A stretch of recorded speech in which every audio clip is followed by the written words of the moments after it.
Hey friends, what's happening? What's shaking? Wishing you a nice Sunday. This is Andy coming to you again from here at my Daily Funk Club headquarters, and today I want to do a demo for you with the instrument that I'm holding right now. This is my Hammersmith, custom Hammersmith M4. I've had this instrument for a couple of years now. I've been working with Hammersmith closely, and we have a great friendship and great relationship. This bass was built for me to the specs that I requested. It did a fantastic job.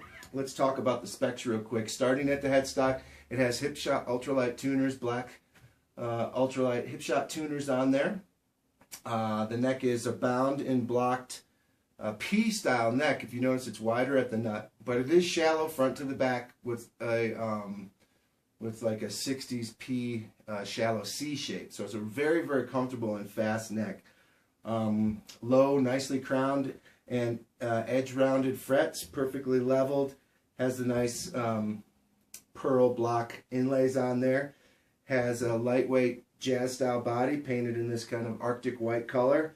The pickups and electronics are from Nordstrand Audio with the NJ4 pickups and 3-band preamp.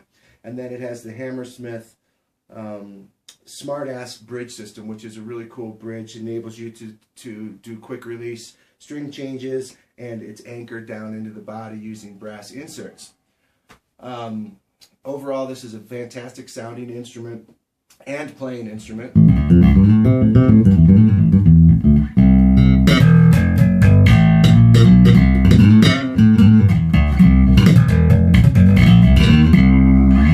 That's both pickups. Now let's go to just the back pickup.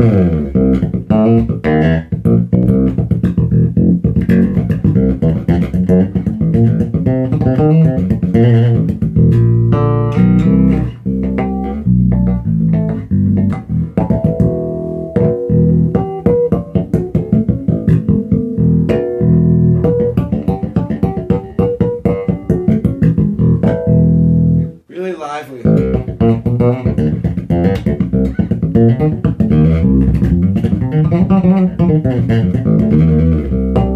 And now we'll go to just the front pickup.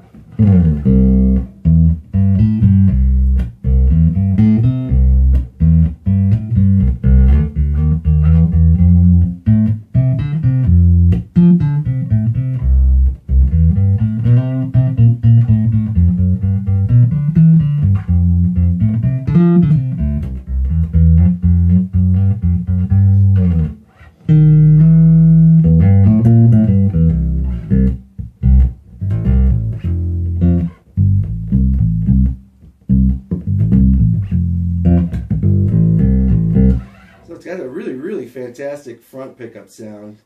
Sometimes with jazz bass instruments we get a little bit kind of strung out on the back pickup. You know, we're always going to that back pickup trying to sound like Jocko. We forget how great they sound just using the front pickup alone. Alright, so now we'll bring in some EQ. That was flat. Bring in a little bit of mid-range. The thing I like about this mid-range, this Nordstrand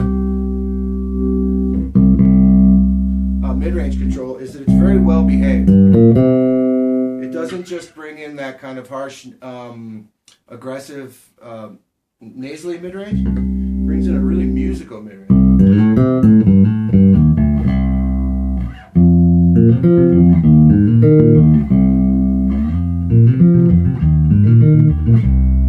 You know, I'll put it back to flat and show you what I mean. That sounds very scoop. This is both pickups. Now listen with the mid-range.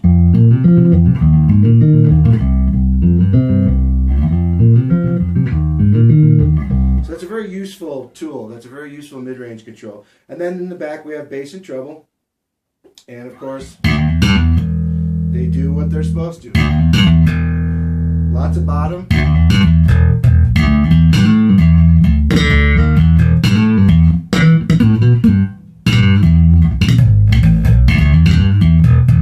And lots of treble.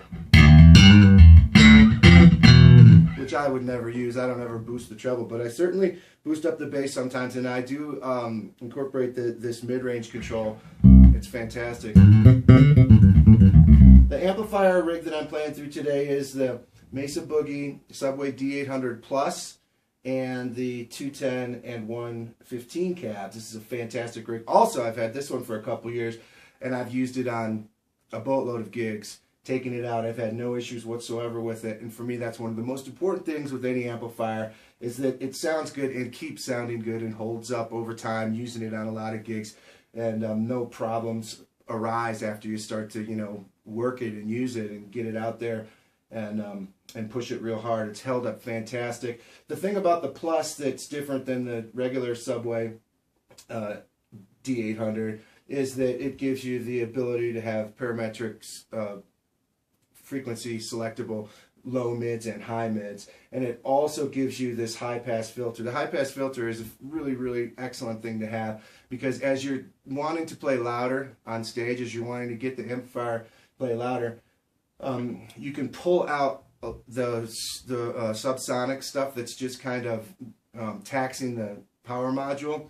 It's not really creating anything that's musical. All it's really kind of doing is putting a bunch of subsonic mud into the air and taxing the drivers. So you can take that and you can pull some of that subsonic stuff out with the high pass filter, and then you can turn it up.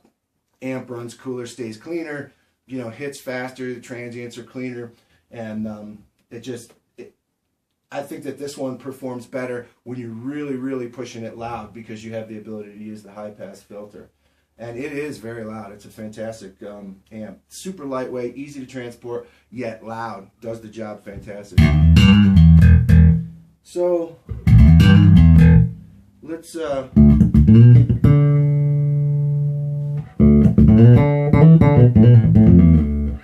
other thing I want to mention regarding the electronics on this instrument is that I like to have two volume controls on a jazz bass. Reason being, I like the way that it's kind of like a puts it into focus. That's both pickups turned all the way up to 10, right? Now, when I just take the front pickup and turn it down, 10%. Hear that? Hear that change? It's the difference between every note on your bass being heard everywhere in the room and not. When it's scooped like that, some of that stuff's going to get lost in translation as it shoots out into the room. But when you do that, everything's going to cut through. Same thing can be said by just taking the back pickup and taking it from 100% and rolling it back to 90%. Puts all the focus, most of the focus on the front pickup, really cleans it up and makes for that kind of very round, soft-edged, round, audible bass guitar tone. The kind of tone that basically everybody wants to hear. Usually bass players are the only ones that want to hear it all scooped out and slap happy and stuff like that. The average listener and the other musicians want to hear it sounding like a bass. They want to hear it sounding like round, full, and fat, and down in the low notes. You know what I'm saying? So there's just a few tips for you in the demo. I encourage you to check out the Mesa Boogie Subway series stuff. It's fantastic. I can't say enough good things about it. I've made many videos, and I will continue to make many videos. I hold them at the highest standard in terms of build quality that's out today. Of course, Mesa Boogie, I'm not the first person to say that. That's obvious. It's always been that way. If you think back, going back to 1982 when I started playing, Mesa Boogie was always the most well-built, American-made, well-built, strongest gear that you could get that was in the high-end realm. And they've continued that tradition, and so therefore I put them, you know, right up at the top in terms of just using really high quality materials and making everything so that it's built to last. And in terms of Hammersmith, yeah, check them out. These instruments are assembled in Canada and in the Toronto area, and you can specify any type of electronics or hardware that you want. You can mix and match whether you want like a P spec neck on a jazz body or vice versa. And this one is the M4. It has a rear cavity. Some of the models that they have a pickguard on them, and underneath the pickguard there's a large routed area that enables you to have basically any pickup configuration you can imagine. So they offer a lot of variety in the kind of the type of custom spec instrument that you can order. And of course they have a great you know, paint shop, and the people that do their painting do a fantastic job. And yeah, I can't say enough good things. In this price place, which is like $1,200 or something like that, between like $1,000 and $1,400, it's really great value and a really great quality instrument in that price place. It's really fantastic. And you know, a lot of great players are starting to play them, and I think that that's just a reflection of how good they are. You know what I'm saying? If you look around, if you were to Google or go on YouTube or whatever and search Hammersmith bass, you'd see a bunch of stuff from me, but you'd also see a bunch of stuff from other players, you know, well-known players that are out there using these.